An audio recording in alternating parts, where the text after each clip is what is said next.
انسان ہلاک ہو جائے، برباد ہو جائے، یہ کتنا نشکرہ ہے۔ من ای شیء خلق، کبھی اس نشکر انسان نے غور کیا ہے اس کی پیدائش کس چیز سے ہوئی تھی؟ من نطفۃ خلقہ فقدرہ، پانی کے ایک بہت ہی چھوٹے سے قطرے سے اس کے خالق نے اسے پیدا کیا، پھر اسے نہایت ہی خوبصورت اعضاء کے ساتھ اسے پیدا کیا۔ ثم السبیل یسر، پھر اس دنیا کی زندگی میں اس کے لیے زندگی گزارنے کے راستے آسان کیے۔ ثم اماتہ فاقبرہ، پھر اسے موت دی اور موت دینے کے بعد اسی کے چاہنے والوں کے ہاتھ سے اسے قبر میں داخل کروایا۔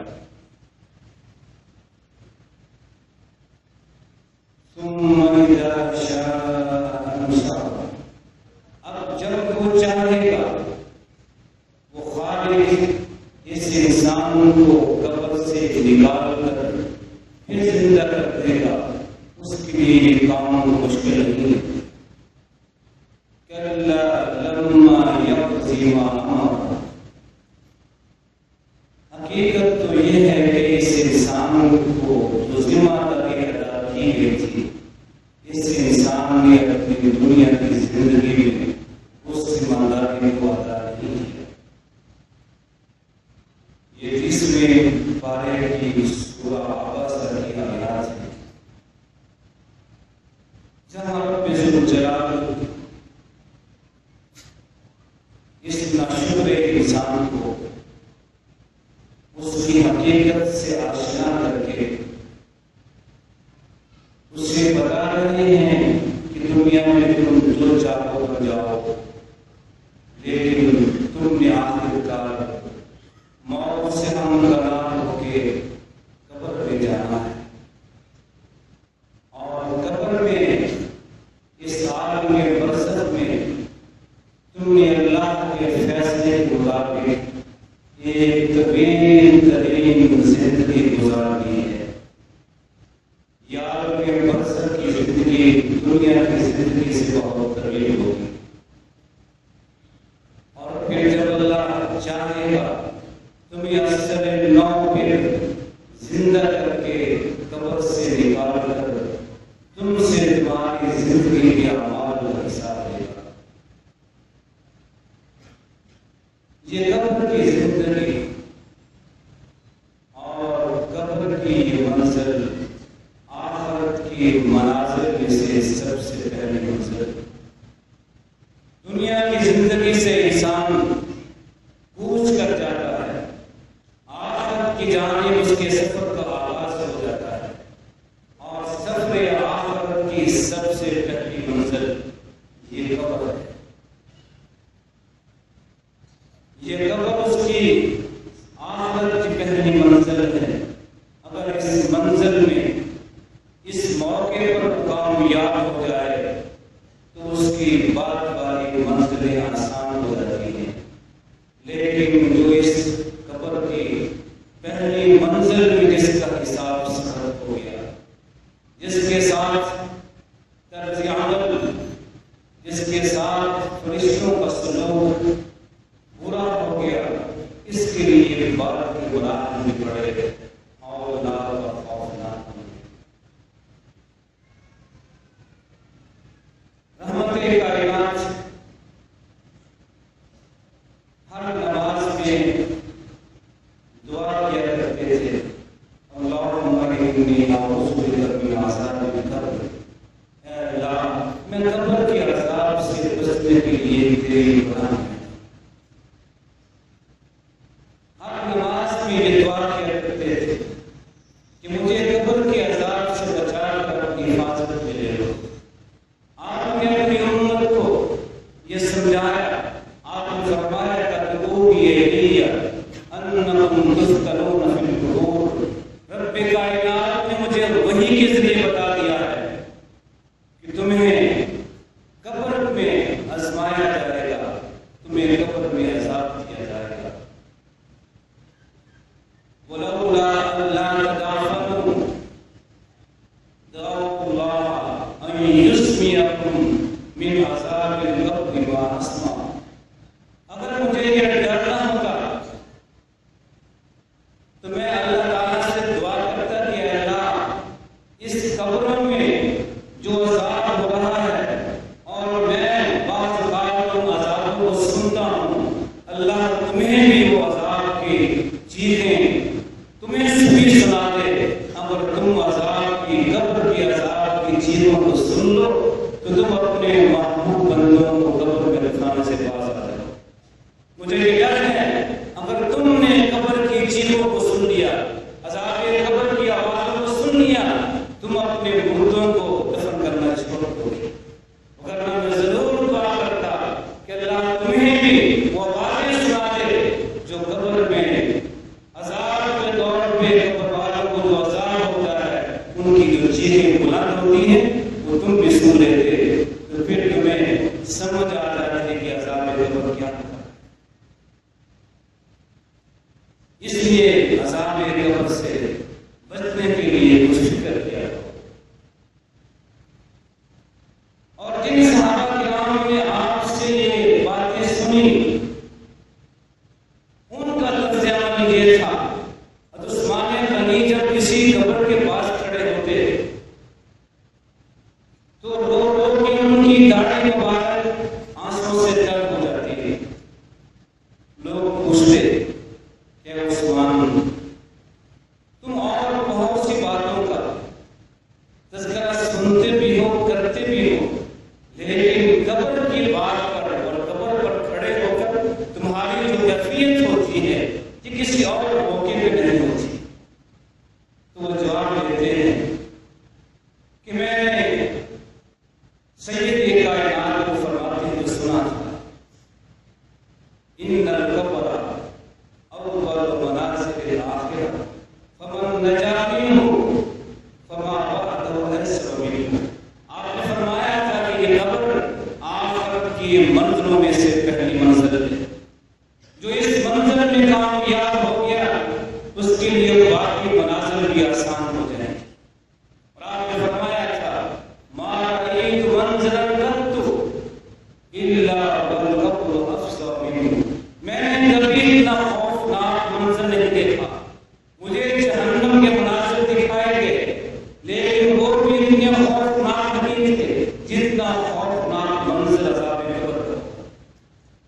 اس لیے یہ باتیں میں نے سنی ہیں، کسی اور عذاب کی بات تو تمہاری آنکھوں میں اتنے آنسو نہیں آتے جتنے آنسو عذاب قبر اور قبر کو دیکھ کر میری آنکھوں میں آتے۔ امام مالک بن دینار وہ کہا کرتے تھے عجبا لمن یعلم ان القبر مصیرہ ان الموت مصیرہ وان القبر موردہ، کہ مجھے تعجب آتا ہے اس انسان پہ جو یہ جانتا ہے کہ موت اس سے ضرور ہمکنار ہوگی اور اس نے قبر میں ضرور جانا ہے۔ كيف تكل بالدنيا عينه وكيف يطيب فيها عيشه، جو یہ جانتا ہے کہ موت بھی ہے اور موت کے بعد قبر میں جانا ہے، پھر وہ کس طرح یہ دنیا کی چیزوں کے ساتھ خوشی محسوس کرتا ہے، دنیا کی لذتیں وہ کیسے محسوس کرتا ہے۔ اس کے لیے دنیا کی لذتیں بے لذت ہو جانا چاہیے، اس کے لیے دنیا کے مال کی محبت ختم ہو جانا چاہیے۔ جو جانتا ہے کہ موت اس کا انجام ہے اور قبر اس کا ٹھکانا ہے، وہ کبھی بھی اس دنیا سے محبت نہیں کرے گا، وہ اس دنیا کو قربان کر دے گا اپنی آخرت کو سنوارنے کے لیے۔ تو یہ جانتا ہے کہ یہ دنیا کچھ نہیں ہے، اس کے بعد قبر کی زندگی ہے، آخرت کی زندگی ہے، وہ کبھی دنیا میں لذت کو پیچھے نہیں بھاگے گا، کبھی دنیا کے مال کی محبت دل میں نہیں بسائے گا، اس دنیا کا سارا مال سب کچھ خرچ کرے گا، استعمال کرے گا تاکہ قبر کی زندگی زندگی اس کے لیے آسان ہو جائے، راحت کی زندگی بن جائے اور آپ اسے کامیابی مل جائے۔ امام حسین ابن علی بیان کرتے ہیں کہ جب ان کے بڑے بھائی حضرت حسن ان کے آخری لمحہ آیا، ان کا آخری ٹائم تھا، تو یہ بہت رو رہے تھے۔ اپنے بڑے بھائی کو روتے ہوئے زندگی کے آخری لمحات میں آنسو بہاتے ہوئے دیکھ کے حضرت حسین کہتے ہیں کہ اے بھائی جان، آپ کیوں رو رہے ہیں؟ کیا آپ اللہ کے نبی کی بیٹی فاطمہ کے فرزند نہیں؟ کیا آپ اللہ کے نبی کے لباس نہیں ہیں؟ کیا آپ کو اللہ کے نبی نے یہ بشارت نہیں کی تھی کہ آپ جنت کے نوجوانوں کے سردار ہیں؟ کیا آپ نے 15 سال لگاتار اللہ کا حج نہیں کیا؟ یہ آنسو رونا کس بات پہ ہے؟ حسن کہتے ہیں کہ بھائی میں اس جگہ پہ جا رہا ہوں، اس جگہ کی جانب جا رہا ہوں جو جگہ بڑی خوفناک ہے، اور میں کبھی ایسی جگہ پہ گیا نہیں۔ آج پہلی بار دنیا کو چھوڑ کر عالم برزخ کی زندگی میں داخل ہو رہا ہوں، قبر کی زندگی میں جا رہا ہوں، مجھے معلوم نہیں وہاں کیا ہوتا ہے۔ اس قبر کے عذاب سے ڈر کر میری آنکھوں میں آنسو ہیں، میں رو رہا ہوں کہ یہ دنیا میں نے دیکھ لی، کچھ نہیں ہے، اب آخرت میں قبر کی زندگی میرے ساتھ کیا ہوتا ہے میں نہیں جانتا۔ یہ سوچ کر میری آنکھوں میں آنسو آ گئے۔ یہ تھا بڑے بڑے صحابہ کرام کا، تابعین کا اور اولیاء اعظام کا رویہ کہ کس طرح ان کے دل میں فکر تھی کہ ہماری عالم میں برزخ کی زندگی نصیب ہو جائے، ہمیں قبر میں راحت و آرام مل جائے، اس لیے کہ وہ جانتے تھے کہ قبر ایک انسان کے لیے یا تو جہنم کا گڑھا ہے یا پھر جنت کا ایک باغیچہ ہے۔ انہیں یقین تھا، ان کا ایمان تھا کہ یہ قبر ایک انسان کے لیے جہنم کا گڑھا ہے، اس کے لیے جہنم کے دروازے کھول دیا جاتا ہے، جہنم کی لو اور گرمی قبر والے کے پاس آتی ہے، یا پھر یہ قبر ایک اچھے انسان کے لیے جنت کا باغیچہ بن جاتا ہے، اس کے لیے جنت کا دروازہ کھول دیا جاتا ہے، جنت کی نعمتیں اپنی آنکھوں سے دیکھتا ہے، جنت کی خوشبو اس کی جانب آ رہی ہوتی ہے۔ اس لیے جہنم کا گڑھا بھی ہے اور جنت کا باغیچہ بھی ہے، پتہ نہیں اب ہمارے لیے کیا انجام ہو۔ اس لیے کہ قبر ہر اس انسان کو بیچ دیتی ہے، اس انسان کو اپنے شکنجے میں لے لیتی ہے جو انسان کی قبر میں جاتا ہے، جو انسان پہلی بار قبر میں جاتا ہے۔ یہ قبر ہر مردے کو، ہر میت کو، ہر انسان کو اپنے شکنجے میں لیتی ہے۔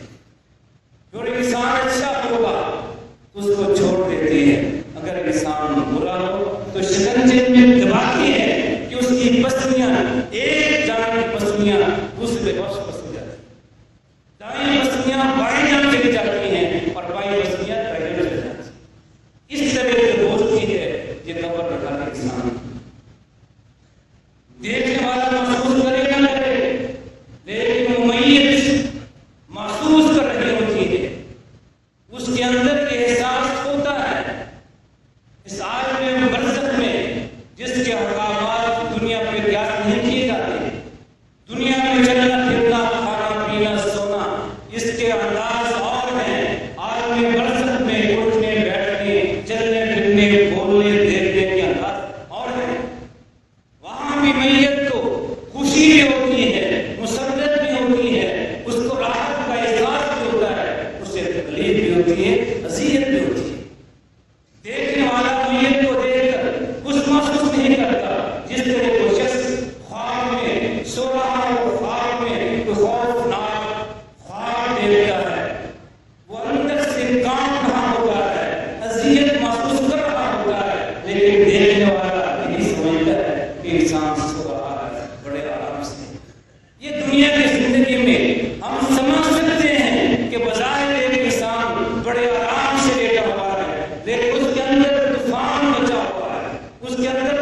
تکلیف ہے، اذیت ہے، خوف ہے، وہ محسوس کر رہا ہے۔ عالم برزخ کی زندگی بھی ایسی زندگی ہے جس کا ہمیں تصور نہیں، وہاں تکلیف کیسے ہوتی ہے، اذیت کیسے ہوتی ہے، لیکن ہمیں رب ذوالجلال نے جو عالم الغیب والشہادہ ہے اس نے بتا دیا، اپنے نبی کے ذریعے بتا دیا کہ اس قبر کی زندگی میں تمہارے ساتھ کیا کچھ ہو سکتا ہے۔ ایک مومن غیب پہ ایمان لاتا ہے، وہ کسی اور چیز پہ قیاس نہیں کرتا۔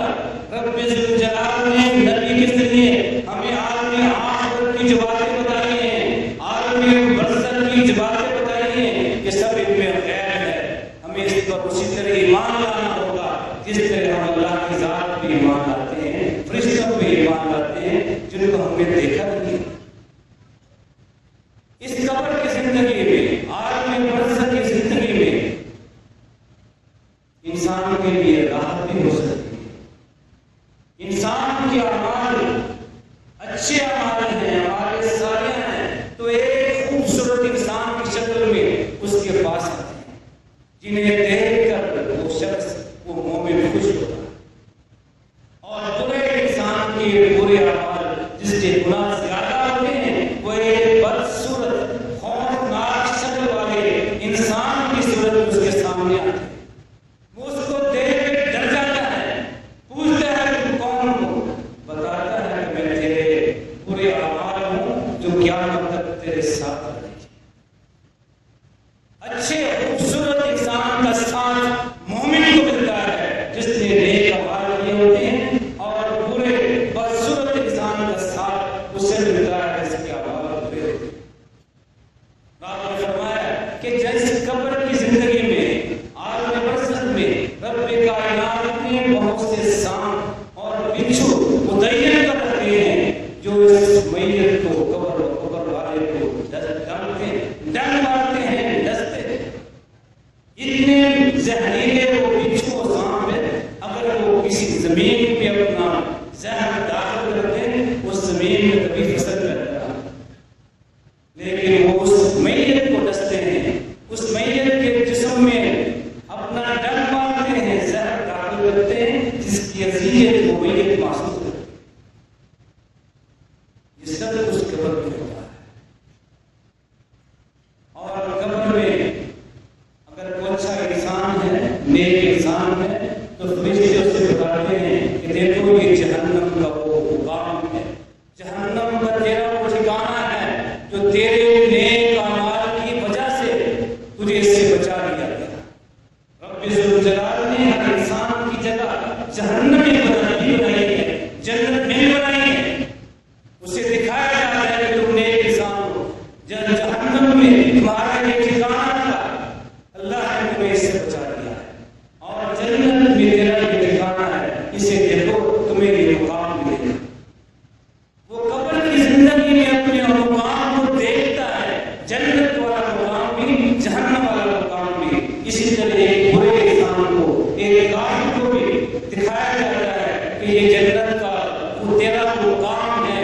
اگر تو نیک اعمال کرتا، مومن بن جاتا، تجھے یہ جگہ ملتی، یہ محل ملتا، لیکن تو نے محنت نہیں کی، ایمان نہیں لایا، نیک اعمال نہیں کیے، اب تیرا ٹھکانہ جہنم میں یہ مقام ہوگا۔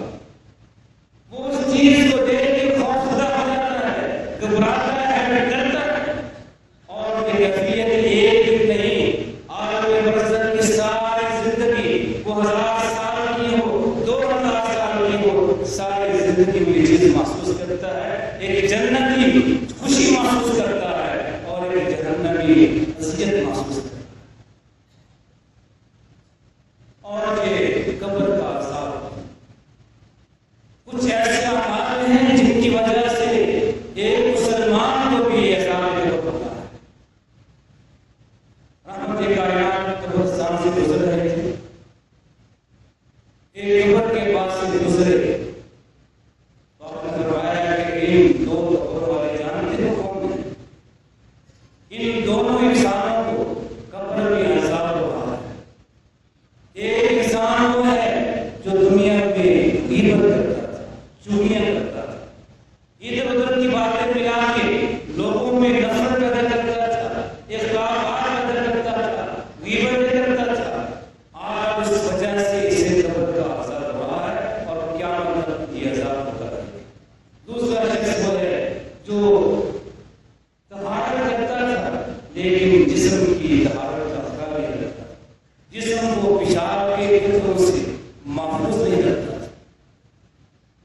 یہاں یہ باقی مذاہب معمولی ہیں، وہ بڑے گناہ نہیں ہیں، دیکھنے میں چھوٹے سے گناہ ہیں.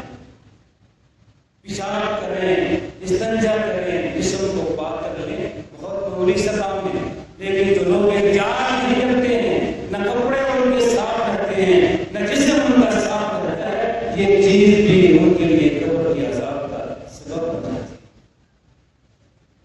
اس طرح بہت سے گناہ یہ قبر کی زندگی انسان کے لیے بڑے مشکل بنا دیتے ہیں. کوشش کیجیے ہر گناہ سے بچنے کی. کسی چھوٹے گناہ کو چھوٹا سمجھ کے نہ کیجیے کہ یہ چھوٹا سا گناہ ہے. نہیں، رب کے ہاں شاید کو بہت بڑا گناہ ہو. اور کچھ لوگ ایسے ہیں جو عذاب قبر سے محفوظ رہیں گے. رب کائنات ان کو عذاب قبر سے بچائے. ایک وہ شخص ہے جس نے دنیا میں اللہ کو اپنا رب مانا اور نبی کو اپنا رسول ماننا وسیع کی بات کی.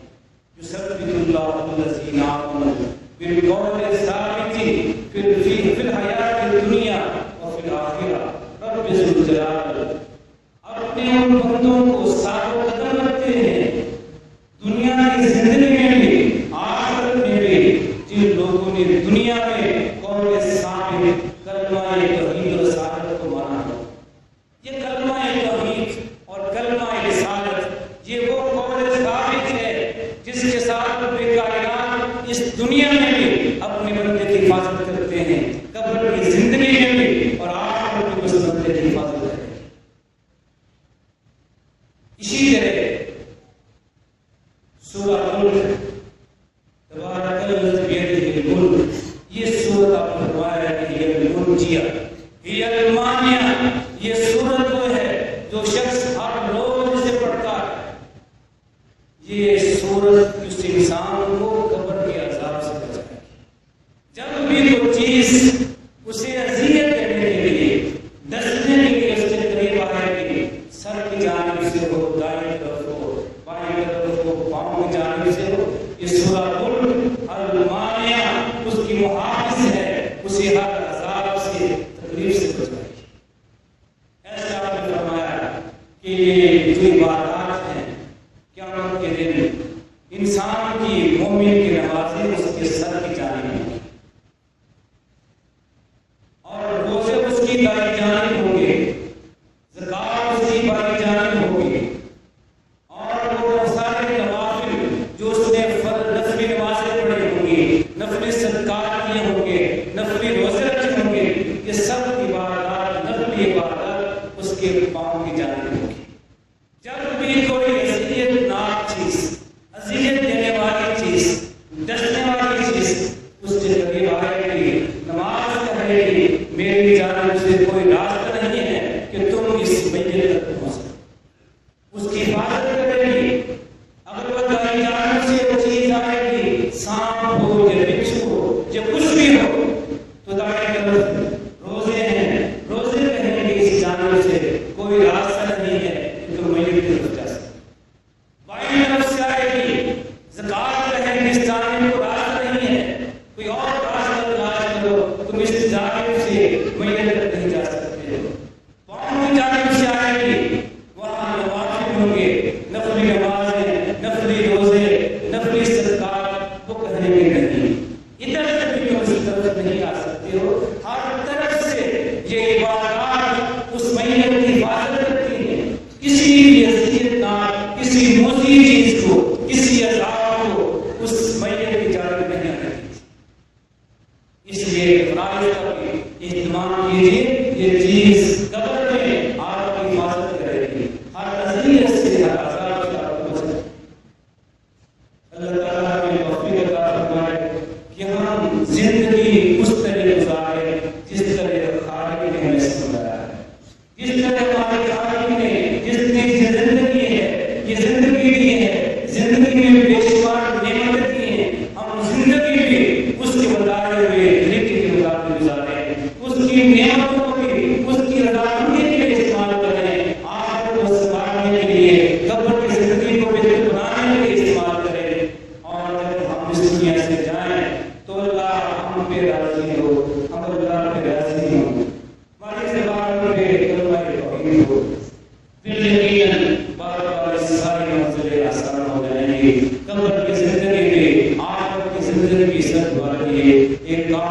زندگی ہوگی، راحت کی زندگی ہوگی۔ اس لیے دنیا کی محبت کو کم کر کے اپنی آخرت سنبھالنے کے لیے اور قبر کی زندگی میں راحت دینے کے لیے کوشش کیجیے۔ اللہ